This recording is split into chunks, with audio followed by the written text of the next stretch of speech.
네, 4.7 재보궐선거 이제 하루 앞으로 다가왔습니다. 하루 앞두고 오늘 특별한 세 분과 집중 분석해보는 시간 갖도록 하겠습니다. 유용화 한국외대 초빙 교수, 그리고 공간과 논쟁 정책센터의 장성철 소장, 오늘 또 특별히 한 분 이슈폴폴 지킴이 여론조사 전문가인 인사이트K 배종찬 소장, 이 세 분과 함께하겠습니다. 안녕하세요. 네, 안녕하세요. 어서 오세요. 네, 안녕하십니까. 여야의 선거 전망을요, 먼저 오늘 아침 지도부의 목소리 어땠는지 듣고 와서 세 분과 본격적인 토론 시작하겠습니다.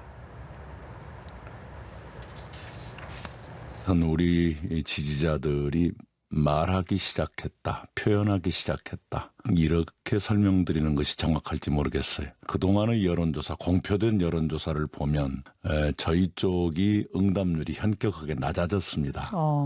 그런데 그분들이 저희들을 보면 표현하고 계신다.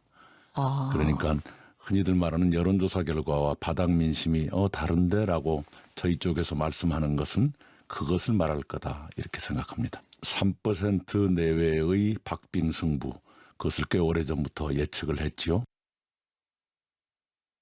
현장의 민심은 가보면 경제 파탄, 부동산 파탄, 위선, 내로남불, 여기에 대해서 국민 전체가 거의 지금 봉기 수준이라고 저희들은 그렇게 보고 있습니다. 다만 저희들은 유세 현장에 우리 지지자들이 많이 오기 때문에 우리가 혹시 착시 현상에 빠지지 않을까 경계를 하면서도 이것을 객관적으로 볼 수 있는 것이 여론조사 아니겠습니까?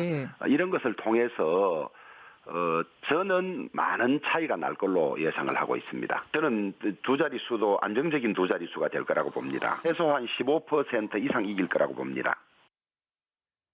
네, 선거를 하루 앞두고 보고 싶은 것만 보고 또 듣고 싶은 것만 듣고 싶어하는 마음이 아닐까 싶습니다. 여야의 분석이 전혀 다른데 민주당에서는 3%포인트 내외를 박빙 승부를 예측하고 있고요.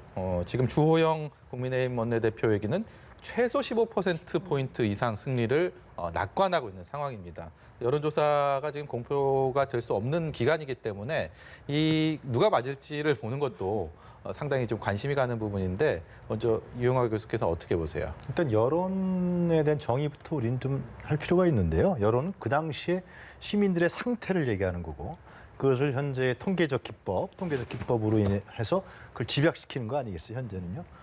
현재 여론조사 기관에서 하는 거는 뭐 우리나라도 그렇고 미국도 그렇고, 그런 측면에서 봤을 때는 이 지금 블랙아웃 선거 전에는 실제로 각종 여론조사가 뭐 적게는 15%, 많게는 30%까지 차이가 났지만은, 그러나 이건 항상 변할 수 있다라는 거죠. 변수가 있으면. 근데 주말부터 상당히 밑바닥 민심의 변화가 감지된다는 것은 여야 공통으로 얘기하는 목소리인 것 같아요. 제가 계속 체크를 해보니까는. 그래서 특히 이제 전에는 이제 이 민주당 측 관계자들 얘기를 들어보면 전에는 그렇게 호의적이지 않았는데 시민들이 주말부터 상당히 달라졌다.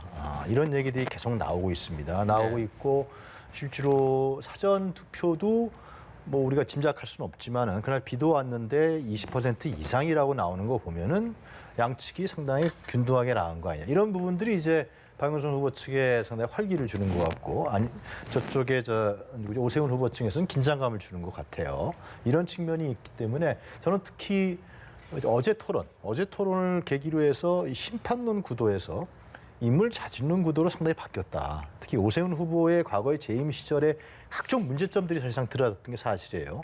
그럼 뭐 내곡동 논란뿐만 아니라 세빛둥둥섬, 또 파인시티, 또 양화대교 문제, 경인 아라뱃길, 이런 부분들이 계속 드러나면서 이 자질론 부분이 드러났기 때문에 인물론 구도로 갔기 때문에 충분히 박빙의 승부, 이런 부분들이 저는 내일 점쳐질 거라고 예상합니다.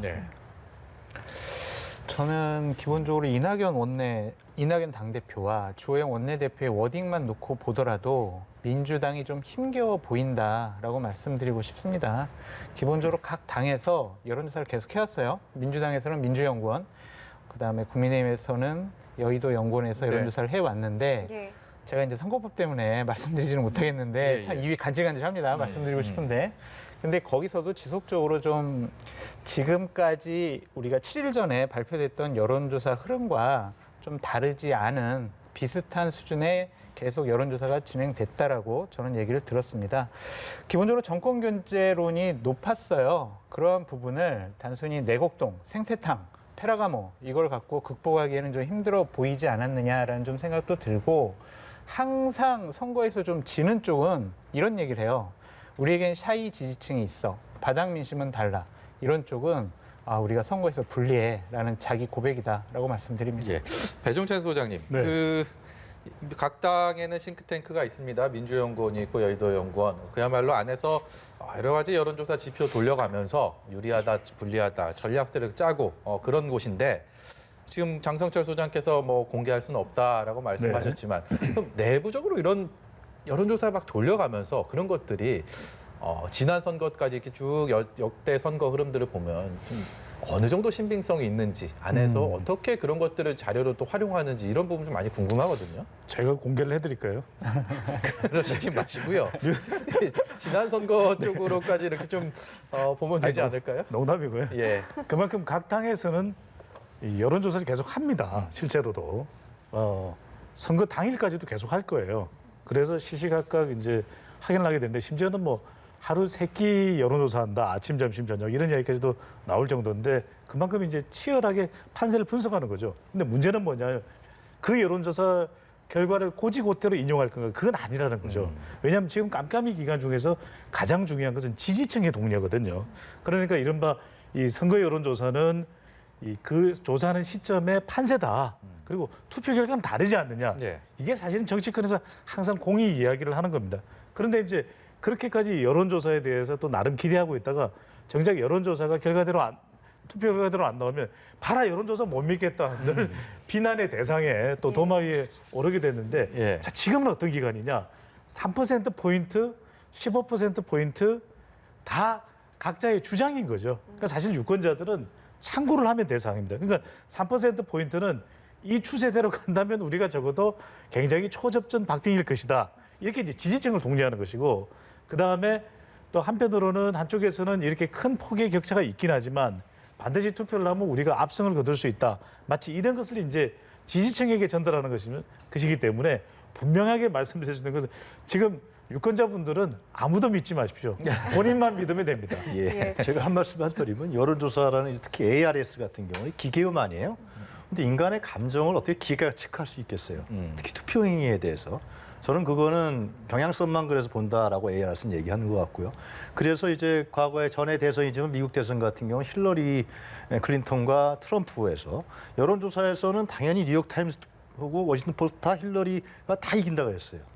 근데 트럼프가 당시에 엎쳐버렸잖아요. 그거는 그 당시에 빅데이터 분석이라는데 최근 오늘 내가 어느 조간인지 빅데이터 얘기를 봤는데 이 박영선 후보와 그리고 오세훈 후보의 빅데이터 분석을 한 간단한 기사였는데 이 조회수는 오세훈 후보 훨씬 많다는 거예요. 예. 그러나 긍정 키워드와 부정 키워드를 봤을 때는 긍정 키워드에서 훨씬 더 박영선 후보가 앞선다는 거죠. 부정 키워드와 오세훈 후보가 앞서고 이것이 저는 주말 기점으로 해서 이런 부분들이 바뀌고 있는 분명한 변화다. 이 빅데이터를 통해서 그런 점도 좀 말씀드리고 싶습니다. 네. 그 빅데이터 분석을 제가 한 거라서 그러세요? 설명을 드려야 될 것 같은데 미국의 2016년 대선에서 이른바 사회적 바람직 현상 때문에 정말 좌충우돌의 트럼프 전 대통령이잖아요. 그러다 보니까 2016년에 오히려 조사에서 여론조사에서 응답자들은 좀 더 호감도가 높은 힐러리 클린턴을 선택했던 것이거든요. 그러니까 이렇게 생각하시면 될 것 같아요. 지금 여론조사가 맞느냐 안 맞느냐, 여론조사가 또 정확하냐 이런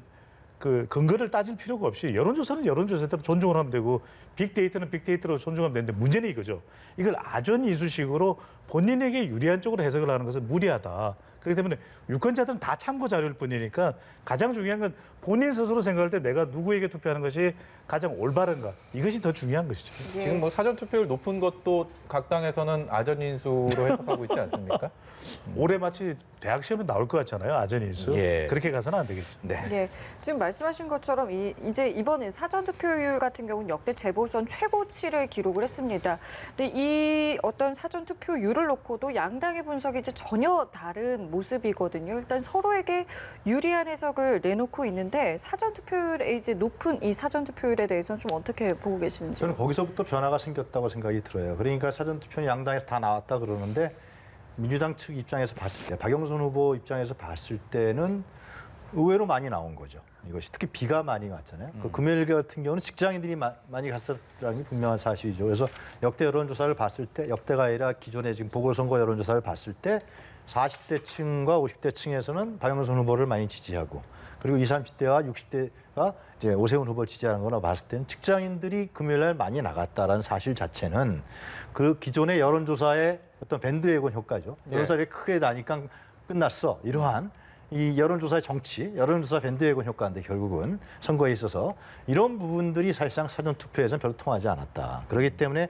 사전투표는 양당이 지금 마저 인수격으로 해석하신다 그랬는데 비슷하게 나갔을 거라고 우리가 추측할 수 있다. 특히 토요일 날은 비가 많이 왔단 말이죠. 그래서 세대별 유권자 투표 성향을 봤을 때는 결코 상당히 비등하게 나왔다. 그래서 거기서 아마 박영선 후보 측에서는 상당히 고무됐던 것 같고, 예. 그리고 유권자들도, 민주당 지지자층들도 상당히 고무될 수밖에 없었고, 나가면 되는구나, 나가는구나 하면은 이제 국민의힘 측에서는 상당히 경각심을 가질 수밖에 없는 이런 판세가 저는 사전투표에서 나타났다고 예. 보여집니다. 장 소장님, 내일 이제 본투표인데 네. 변수가 코로나19라는 변수가 있을 것이고요. 그리고 또 평일이지 않습니까? 보궐선거기 때문에. 그래서 이 투표율이 어느 정도, 최종 투표율 얼마나 나올지도 각 당에서 이제 기대치가 점점 좀 다른 것 같은데 장 소장께서 어떻게 보세요? 그리고 그게 어떤 의미가 있다고 보십니까? 대략 한 55% 정도 나오지 않을까라는 생각이 듭니다. 저 여론조사 전문가 옆에 계시는데 제가 이런 전망하는 것 자체가 상당히 좀 웃기긴 하지만 제가 여태까지 실무를 하면서 봐왔던 게 뭐냐면은 처음 이제 여론조사를 하면서 이번 선거 때 투표하실 겁니까? 꼭 투표할 겁니까? 가급적 투표할 겁니까? 이런 거에서 꼭 투표할 겁니다라는 숫자에서 대략 15% 정도를 빼면 최종 투표율이 나오더라고요. 근데 계속 투표할 겁니까라고 물어보면은요 거의 90%까지 투표한다고 그래요. 근데 그래서 제가 말씀드린 건 처음 물어봤을 때 예. 그때 한 72%가 나왔더라고요. 예. 거기서 한 15% 빼니까 한 57%인데 사전 투표율이 비와 가지고 제 예상보다 좀 낮아져서 예. 한 55% 정도는 나오지 않을까라는 예. 생각이 드는데 기본적으로 정권 견제론이라는 그러한 구도가 상당히 높잖아요. 그런 점에서는 투표율이 높아지면 야당에게 유리할 수밖에 없다라는 생각이 듭니다. 물론 조직력에서는 민주당이 상당히 앞선 거는 사실이에요. 하지만 정권 견제론이라는 바람을 조직이 이기기에는 이번엔 좀 힘겹지 않을까라고 전망해 봅니다. 장 소장께서 투표율 전망을 하실 때 배종찬 소장이 매우 흐뭇한 표정으로 고개를 끄덕끄덕 하시는 걸 봤습니다. 네, 박수 쳐드리고 싶더라고요. 오늘 뭐 유영아 교수님께도 워낙 분석을 잘하시지만 장성철 평론가께서도 그런 과학적인 근거를 가지고 설명을 하시는 거니까 대체로 이제 정확하게는 알 수 없습니다. 이제 사전 투표율이 점점 전체 투표에서 차지하는 비중은 높아지고 있어요. 18년 지난해 이제 총선거 이후에 이제 올해까지. 그래서 곱하기 2.5를 하면 대체적으로 최종 투표율에 가깝습니다. 그렇게 따져보면 예. 뭐 50% 초반대, 중반대 정도 되니까 55%로 예상을 해주셨는데 여기서 우리가 이제 참고로 하는 겁니다. 반드시 그렇게 된다라는 보장은 없는데 대체로 이제 더불어민주당 유권자들은 지지층들은 주로 이제 사전투표에 투표를 많이 하고 또 국민의힘 보수 성향의 유권자들은 본선거일 투표를 많이 한다는 것을 선거의 여론조사에서 답변을 해왔거든요. 그렇다면 이제 중요한 것은 지금 20.54% 평균적으로는 서울은 21.95%, 부산은 18.65%인데 과연 남아있는 이 내일 선거일 날 얼마나 많은 본선거 투표가 이루어진 이 비율이 중요하다는 거죠. 그래서 이른바 5% 법칙으로 계산을 해보면 50%를 중심으로 해서 50%보다 좀 낮은 그래서 본투표의 비중이 그렇게 크지 않으면 오히려 더불어민주당 쪽에서 기대감을 가질 수 있고 또 이게 투표자 숫자가 본선거일 날 좀 상당히 규모가 크다 보면은 이건 이제 국민의힘 유권자들이 쪽에서 기대를 할 수 있는 정도의 수준인데 이것도 참고를 달라라고 하는 부탁을 드립니다. 어디까지나 이런 식으로 한번 추정을 해볼 수 있는 것이겠죠. 예. 예. 글쎄요, 이게 지금 또 깜깜이 구간이기 때문에 앞으로 또 이 본선거까지 민심이 또 어떻게 움직일지도 많은 관심을 좀 갖고 있는데 보통 이게 기본 추세대로 가는 건지 아니면 전혀 다른 흐름을 좀 보이고 있는 건지 이것도 좀 궁금합니다. 그렇죠. 요즘 깜깜이 기간에 정말 요동치는 경우들이 많았어요. 그런 이유로 이제 대표적으로 예를 많이 드시는 것이 2010년에 이제 지방선거에서 그 당시 이제 무상급식이 중요한 이슈였기 때문에 서울시장 후보로 나온 오세훈, 한명숙, 오세훈 후보 이때 이야기 많이 합니다. 예. 여론조사에서는 최대 20%포인트 가까이 앞서고 있었던 오세훈 후보가 정작 개표함을 열자 오히려 굉장히 또 뒤처지는 그런 모습도 보였거든요. 그러니까 이건 무슨 일이냐.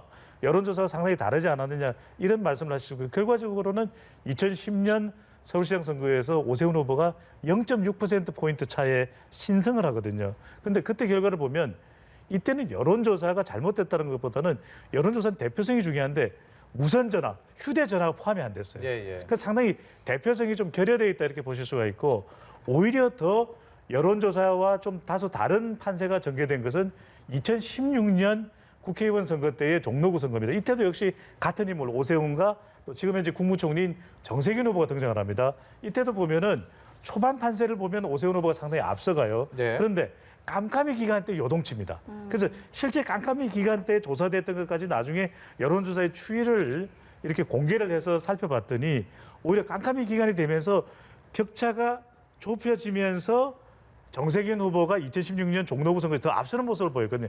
그만큼 이 깜깜이 기간에 얼마든지 표심 변화가 있을 수 있다는 것도 우리가 확인해 볼 수 있었기 때문에 지금도 오늘까지 이제 공식 선거운동이 판세를 알 수 없습니다. 당에서 발표하는 것은 아전이 이수식 해석이기 때문에 참고로 네. 한다면 2016년 때도 조금 우리가 제한적이었던 건 그때도 집 전화가 많이 포함됐어요. 무선 전화보다는. 예. 그런 것까지 감안한다면 좀 깜깜이 기간에 표심의 변화, 요동칠 수 있는 또 환경과 가능성은 얼마든지 열려 있습니다. 네.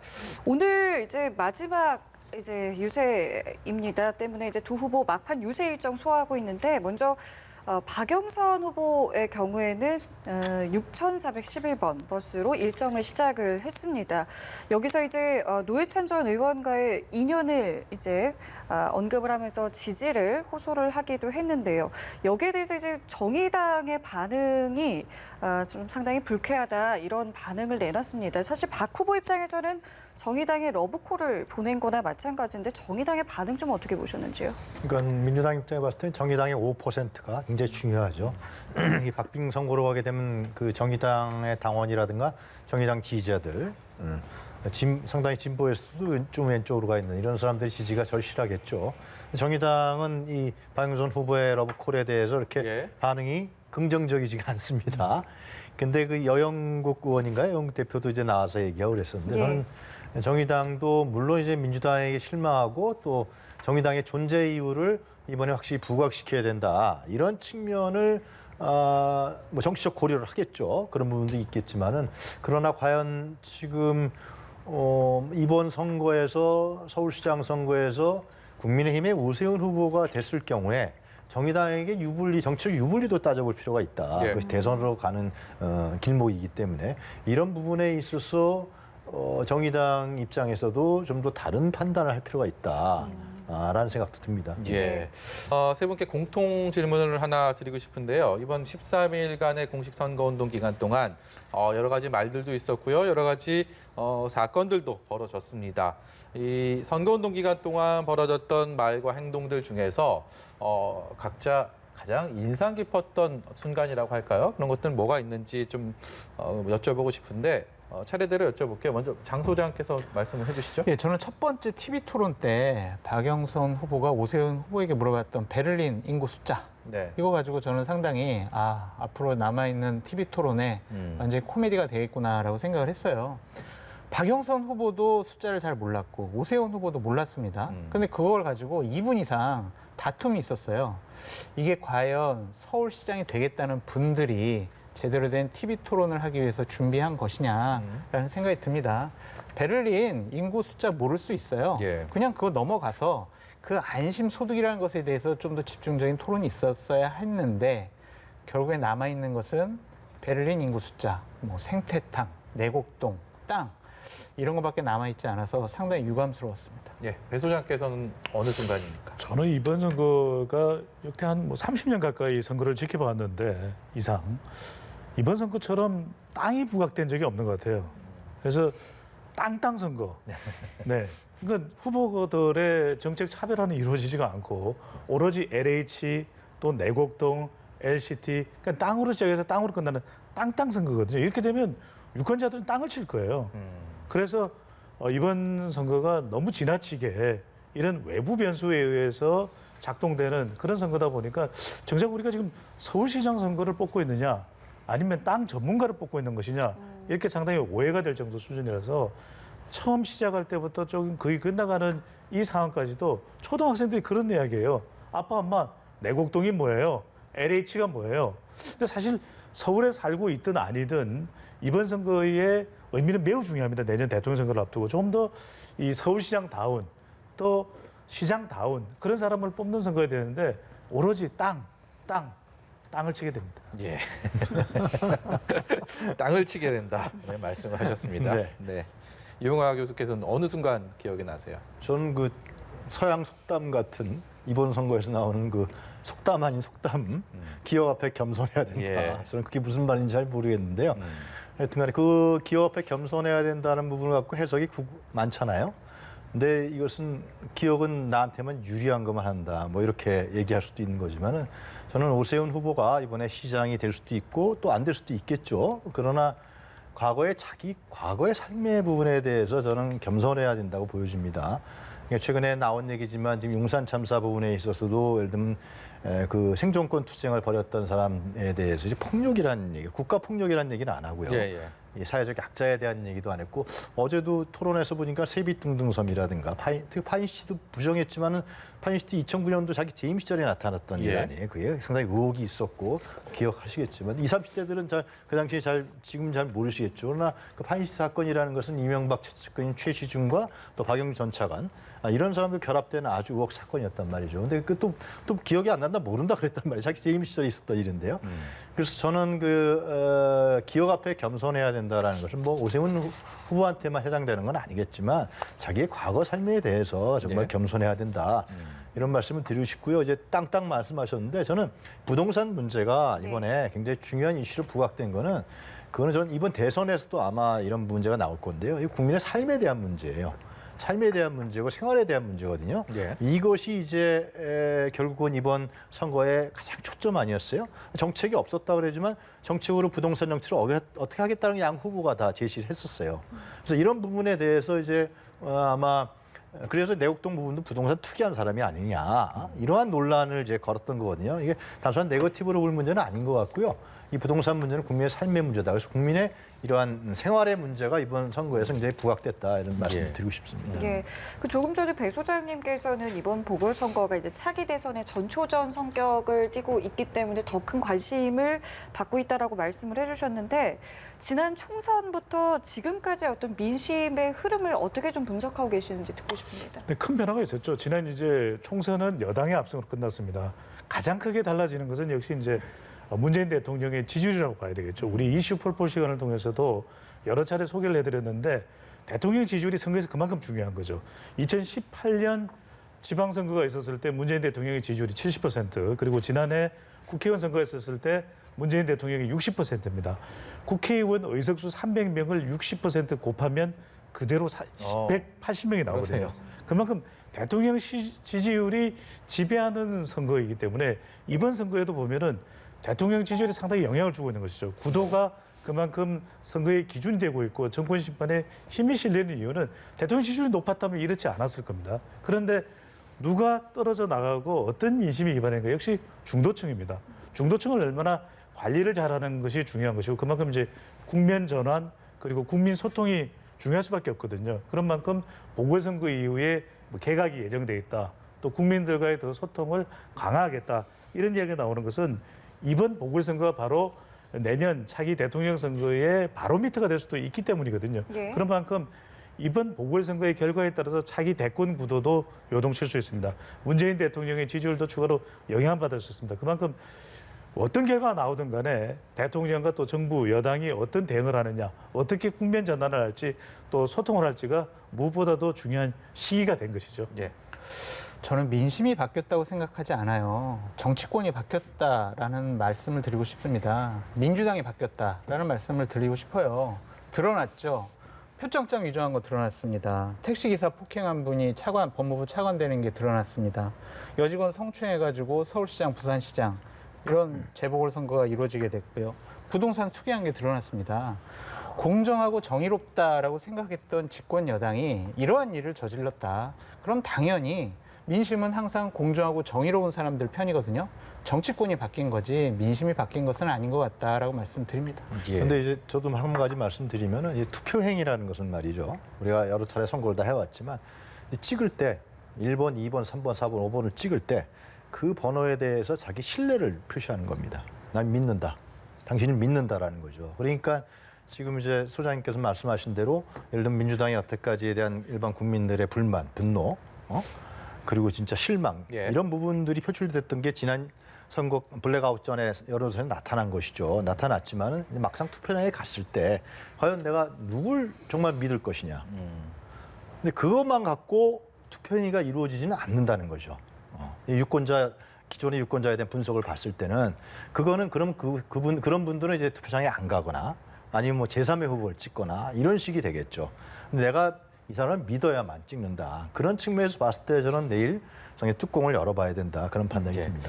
이 본선에 나서는 서울과 부산의 2명의 여야 후보들, 유력 후보들뿐만이 아니라 이전에 이제 경선 과정에서 탈락했던 후보들도 선거 본인 출마 당시부터 정책 선거 계속 얘기했습니다. 그리고 각종 정책들 내놓으면서 이번에는 정책으로서 유권자의 마음을 사겠다 이런 다짐들 했는데 결과적으로 하루 앞둔 지금 시점에서 보면 과연 뭐가 남았나? 그야말로 네거티브만 남은 선거전이 아닌가라는 생각 하시는 분들 많으실 것 같은데요. 이번 선거 네거티브 공방에 대해서는 좀 어떻게 보시는지도 궁금합니다. 저는 그 부분을 이제 네거티브다 그래서 혐오하고 예를 들면 선거에 대한 어떤 불신, 양 정당에 대한 불신, 양 후보에 대한 불신 뭐 이런 부분들이 나타날 수 있지만은 실제로 제가 아까 잠깐 말씀드렸지만 이번 네거티브의 핵심 자체는 어떤 거였냐면은 이제 부동산 문제였단 말이죠. 예. 실제로 국민의힘에서 민주당을 공격할 때도 부동산 문제였던 거 아니에요. 그리고 국민의 마음을 몰랐.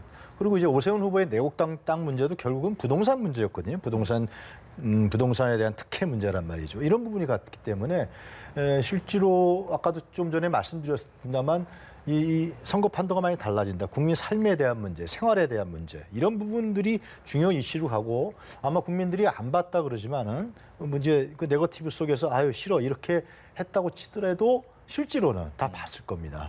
오세훈 후보가 제시한 부동산 정책이 현실성이 있는 것인지 아니면 박영선 후보가 제시한 부동산 정책이 현실성이 있는 것인지 이런 문제, 재개발, 재건축 문제 같은 경우도 누가 더 적절성과 현실성이 있는 것인지 단순한 표 얻기였는지 뭐 이런 부분들이었기 때문에 저는 그런 부분에 아마 서울 시민과 또 부산 시민의 판단이 예. 같이 저는 내일 나타날 거라고 보여집니다. 네. 기본적으로 네거티브가 검증이 돼야 되지 흑색 선전이 되면 안 되거든요. 검증과 흑색 선전의 차이점은 하나입니다. 증거가 있느냐 없느냐. 그냥 우리가 그렇게 생각해. 너는 거짓말쟁이야. 너는 거짓말쟁이니까 네가 거짓말쟁이가 아니라는 것을 스스로 증명해봐. 이런 식으로 얘기하는 건요. 흑색 선전이라고 할 수밖에 없어요. 내곡동 땅 때문에 그 당시에 측량을 하러 갔냐 안 갔냐 이거 가지고 계속 논란이 되고 있잖아요. TV 토론 내내 이거 가지고 거짓말쟁이다 아니다라고 논란이 됐었습니다. 여기에는요. 증언밖에 없어요. 그 증언도 계속 말이 바뀌는 증언밖에 없습니다. 증거가 없습니다. 그런 상황에서 너는 갔을 거야. 그래서 넌 나빠. 그런 사람 서울시장 뽑으면 안 돼. 이런 식의 프레임에 가두는 것 자체가 집권 여당이 선거가 너무 불리하기 때문에 네거티브밖에 할 수밖에 없었다라는 그러한 자기 반증이라고 보여지는데 선거 이번 한 번만 치르는 게 아니잖아요. 예. 질 때도 잘 져야 돼요. 질 때도 막 반칙하고 뭐 때리고 이렇게 하면은 기본적으로 다음번 선거 기대할 수 없습니다. 예. 집권 여당은 정말 이 선거가 정책 선거가 되고 여러 가지 공약 선거가 됐어야 하는데 결국에는 내곡동 땅 생태 땅밖에 남지 않은 그러한 네거티브 선거로 몰고 간 것은 이 집권 여당 민주당의 탓이 크다라고 좀 말씀드리고 싶습니다. 배 소장께서는 어떻게 보세요? 결국에는 우리가 좀 선거 제도를 되돌아볼 필요가 있을 것 같아요. 왜냐하면 네거티브의 치명적 유혹을 느낍니다. 후보들은. 그리고 정당에서도 네거티브를 통해서 일종의 마타도죠. 이걸 통해서 더 선거 전략에 이 효과를 누릴 수 있다고 또 판단하거든요. 그리고 또 네거티브도 필요하죠. 왜냐하면 이게 후보의 검증과 관련된 네거티브라면은 사실상 유권자들도 대신해서 바라는 부분이기 때문에 그것을 또 후보 서로 간에 검증을 시도하는 것은 필요합니다. 근데 문제는 뭐냐면 네거티브만 진행이 될 때입니다. 그러니까 답은 없고 그냥 네거티브만 일관돼서 선거가 끝나게 되는 경우에 그 후유증이 선거 이후에도 남을 수밖에 없거든요. 예. 그렇다면 선거 이후에 통합이 되겠습니까? 중요한 것은 1,000만 서울 시민의 통합된 리더를 뽑는 자리인데 오히려 이렇게 싸우다 보면 그러면 서울시 의회도 협조 안 할 겁니다. 국민의힘이 된다고 할 경우에 또는 또 더불어민주당에서 된다고 하더라도 또 국민의힘을 지지했던 유권자들은 또 공감을 못 느낄 거예요. 그래서 중요한 것이 이전에는 그렇지 않았는데 이게 워낙 치열하다 보니까 우리 후보자 토론도 보면 대체적으로 시간만 진행자가 안 배주고 후보 간에 격렬한 서로 간에 네거티브 공방이 이루어지는 경우가 많거든요. 근데 미국 대통령 선거를 보면은 또 미국의 이 정치 관련 토론을 보면은 사회자가 계속 질문을 합니다. 그게 이제 우리가 얼마만큼 공정성을 확보하느냐라는 것 자체가 어렵기 때문에 다른 방법이 시도되고 있는데 이제 다시 이 방법도 검토돼야 되는 것이죠. 그래서 진행자가 충분히 많은 시간을 정책에 할애하면서 물론 후보 간의 검증 시간도 필요합니다. 예. 그렇게 하면서 그 정책이 과연 얼마만큼 내 효과적인지를 후보자라 하여금 설명할 수 있게끔 만드는 것이 중요하고 두 번째는 우리가 매니페스토 이야기 참 많이 들었거든요. 예. 후보자들의 정책이 정말 예산도 반영된 거냐, 실제로 실천 가능성이 있는 공약이냐는 것에 대해서 낱낱이 밝힐 수 있는 전문가 그룹의 평가도 필요한 것인데 이거 하고 나면은 아예 어느 특정 정당을 편드는 거야. 이런 식으로 보는 시각이 많았거든요. 그런데 이제는 우리가 어느 정도 성숙한 선거 문화가 정착이 되기 위해서라도 이런 제도가 좀 도입될 필요가 있는 것이죠. 예. 선거 전달이니까 좀 시간이 있으신데 한마디만 하겠는데요. 그러니까 우리 국민들이 기성 정치인, 기성 제도권 정치인들을 판단할 때 제일 중요한 부분이 정직입니다. 정직, 어니스티. 그러니까 기존의 구태 정치인들은 제가 오세훈 후보를 지칭한 건 아닙니다. 일반론적으로 얘기를 하는 건데 기성 정치인들의 가장 보이는 국민들에게 이 대의 정치에 대한 혐오를 느끼는 건 정직하지 않았기 때문에 그런 거죠. 그리고 이중적으로 했기 때문에요. 그런데 정직이라는 것이 굉장히 중요한 거죠. 그것은 정직하지 않은 내가 대표성을 거기다 나의 대표를 뽑는데 그 사람이 정직하지 않으면 그걸 뽑는다는 게 의미가 없어져 버리는 거죠. 그래서 뭐 총선 때는 이제 당이라는 측면이 있겠지만 당으로 이번에 같은 후보가 전 분명히 드러났다고 보여져요. 누가 호감도가 있고 비호감도 있다. 이제 말씀하신 그리고 이제 그 증언 내곡동 땅 논란 계속되는데요. 그것도 이제 생태탕으로 희화할 필요는 없는 거죠. 그거는 가장 본질적인 이유는 뭐냐면 오세훈 후보가 이 문제에 대해서 정확하게 그리고 투명스럽게 해명을 못한 측면이 있는 거예요. 처음부터 나는 뭐 기억이 안 난다. 그다음에 존재 자체가 몰랐다. 그리고 몰랐다. 그러다가 또 증언 나오고 이런 부분 속에서 연속된 것이지 이 문제를 예를 들면 네거티브로만 한 것이냐. 만약에 그게 깨끗했다 그러면 그건 클리어 됐죠. 실제로 클리어 됐다. 그래서 저는 이제 이 정직이라는 문제가 실제로 뭐 내일 결과의 뚜껑을 열어봐야겠지만은 상당히 정직이라는 부분에 대해서 서울 시민들이 어떻게 판단하느냐. 예. 나의 대표가 이런 부분도 좀 반영될 거라고 여겨집니다. 예, 물론 이 선거에서 완전히 공약이 없었던 건 아닙니다. 이제 말씀 중에 이야기가 나왔습니다만 후보자들의 이제 부동산 공약이 나오기는 했습니다만 이것이 과연 또 임기 내에 실현이 가능할 것이냐, 현실성이 있느냐라는 문제는 또 줄곧 제기가 됐거든요. 이 부분에 대해서 장 소장님의 의견을 좀 듣고 싶습니다. 1년짜리 시장이 하기에는 무리한 공약이 너무나 많아요. 경부고속도로 나들목, 양재에서 뭐 서초까지 여기를 지화한다? 이걸 어떻게 1년 안에 어떻게 합니까? 박영선 후보는 2년 안에 할 수 있다고 하는데 이거는 전문가들한테 물어봐도 불가능해요. 교통섬, 여기다가 아파트를 수직으로 올린다? 이것도 여기 누가 살겠습니까? 이게 그렇게 시끄러운데. 그리고 오세훈 후보 같은 경우에는 재건축, 재개발 하겠다고 지금 얘기하고 있어요. 그런 것들은 조례를 고쳐야 되는데 서울시 같은 경우에는 102석이 민주당 소속입니다. 과연 민주당 소속 시의원들이 협조를 잘해줄 것이냐. 그런 부분도 의문을 제기할 수가 있어요. 물론 여러 가지 정책적인 공약, 나는 내년 1년뿐만이 아니라 내년에 있는 지방선거에서 다시 출마해서 나는 재선 시장이 돼서 이 공약을 완성시키겠어요. 라는 차원으로 이런 공약을 내세웠지만 아무리 생각해도 1년짜리 시장이 하기에는 여러 가지 무리가 많은 공약들이 많았다라고 네. 보여집니다. 후보들 공이 뭐 1년짜리 시장이 아니고 다음 뭐 내년 지방선거까지 해서 5년짜리 시장이다라고 말은 했습니다만 그 5년을 보장할 수 있는 상황은 아니기 때문에 1년짜리 시장도 1년 내에 할 수 있는 공약들을 좀 많이 어필을 했으면 하는 아쉬움은 남는 것 같습니다. 근데 부동산 문제라는 것이 이게 6개월, 1년 만에 나타날 수 있는 효과는 아닌 거죠. 오세훈 후보가 재개발 얘기를 했지만은 그 바로 반격이 들어간 게 용산 참사 들어간 거 아니에요? 그러니까 재개발이 무분별한 재개발이 결국 가져오는 그 얼마나 많은 이해관계를 특히 조정해야 되는 것이고 특히 영세 예. 소상공인이나 자영업자들은 막대한 피해를 볼 수 있다는 우려감이 있기 때문에 그래서 재건축도 마찬가지죠. 이런 이해관계들이 많이 있기 때문에 실제로 재개발 재건축이 일주일 만에 물론 이제 오세훈 후보는 자신 있으니까 그랬을지 모르지만은 그렇게 될 수 있는 공약상은 아닌 거죠. 그래서 이 부동산 문제는 특히 이제 상당히 많은 뭐 대안들은 이번에 많이 나왔어요, 실제로. 저는 이거 상당히 긍정적이라고 봐요. 박영선, 오세훈 다 서울의 집값 문제, 부동산 문제를 해결하기 위한 자기 나름대로의 대안이 나왔거든요. 그래서 이 선거 이후에 이런 부분들이 공론장에서 어느 정책이 더 현실적인지 아마 상당히 논의가 되지 않을까 여겨집니다. 예. 마지막 질문은요. 여전히 뜨거운 논란을 가지고 있는 그 주제가 아닌가 싶습니다. 선관위의 중립성에 대해서 그 논란이 되고 있어요. 몇 가지 문구들은 사용하지 말아라. 이 부분을 놓고도 여야의 견해는 많이 다른 것 같고요. 여기에 대해서 먼저 배종찬 소장께 이 부분을 여쭤보고 싶습니다. 선관위의 어떤 중립성, 이번 선관위의 어떤 유권 해석 이런 부분에 대해서 배 소장께서는 현재 상황들은 어떻게 진단하고 계십니까? 그래서 이제 우리 선거 제도를 보면 상당히 발전을 했죠. 그래서 외국에도 모범 사례가 될 정도인데 그만큼 선거가 치열하다 보니까 이제 죽고 사는 문제가 된 거예요.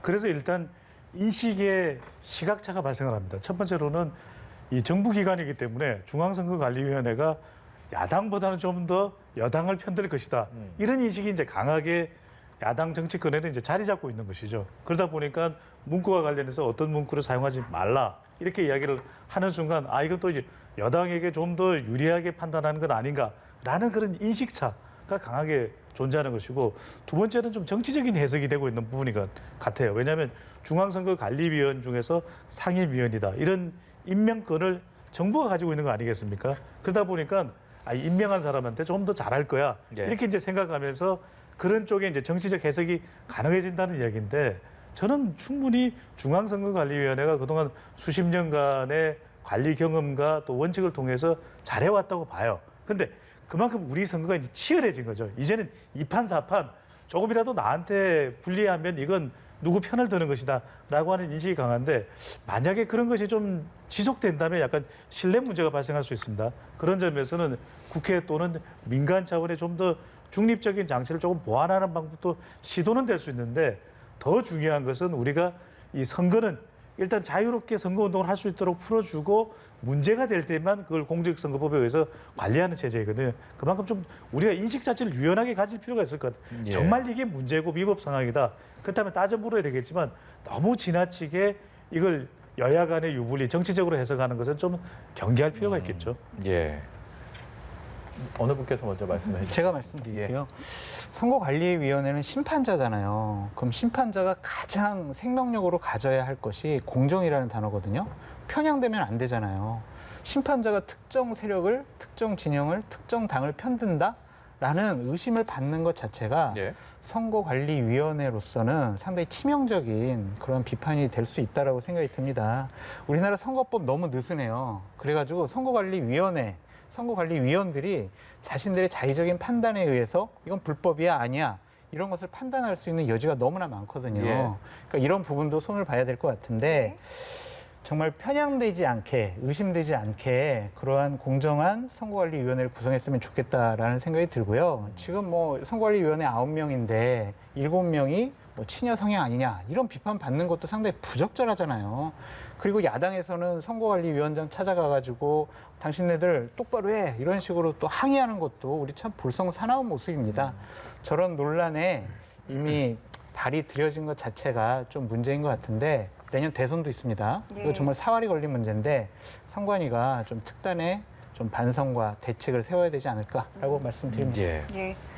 근데 저렇게 찾아간 거는 제가 봤을 때는 그 야당의 정치적 액션이에요. 그러니까 우리가 이 중앙선거관리위원회에서도 공정하지 못할 정도로 우리가 이렇게 억압과 탄압을 받고 있으니까 야권 지지자들은 나가서 하셔야 된다는 건데 실제로 내용을 쫙 들여다보면 내로남불만 규제한 것이 아니라 정직한 후보, 민주당에 내건 네. 정직한 후보 뽑아야 됩니다. 이것도 못하게 했고요. 그리고 오태양 후보라고 있잖아요. 미래당에 우리의 미래 얘기를 썼는데 그것도 네. 못하게 했어요. 현수막이에요. 이거는 결국은 이제 선관위에서 얘기한 거는 결국은 이번에 워낙 논란이 많기 때문에 그냥 아주 그냥 아주 순수한 기준을 만들자라고 했다라는 게 계속 나오고 있잖아요. 그리고 이게 공직선거법에 문제가 있다라고 계속 지금 나오고 있어요. 그래서 선관위에서 2013년도, 16년도 이게 너무나 이 선거운동의 자유라든가 표현의 자유를 억압하니까 이걸 좀 바꿔주세요. 국회에 제출했는데 국회에서 계속해서 이 문제를 안 바꿨단 말이죠. 그러니까 실제로 이번 선거가 끝나면 국회에서 손볼 필요가 있는 거죠. 예. 이것이 너무나 규제 위주로만 가게 되면은 실제로 선거운동의 자유, 또 선택의 유권자 선택의 어떤 자유를 제어할 수 있기 때문에 예. 이 문제는 한번 손볼 필요가 있다고 생각합니다. 긴 시간 동안 세 분 재보궐선거 하루 앞두고 다양한 분석 들어봤습니다. 다음 주에는 좀 결과를 가지고 더 깊이 있는 또 얘기를 해보도록 하겠습니다. 지금까지 유용화 한국외대 초빙 교수, 공간과 논쟁 정책센터의 장성철 소장, 인사이트K의 배종찬 연구소장 세 분과 함께했습니다. 고맙습니다. 감사합니다. 감사합니다.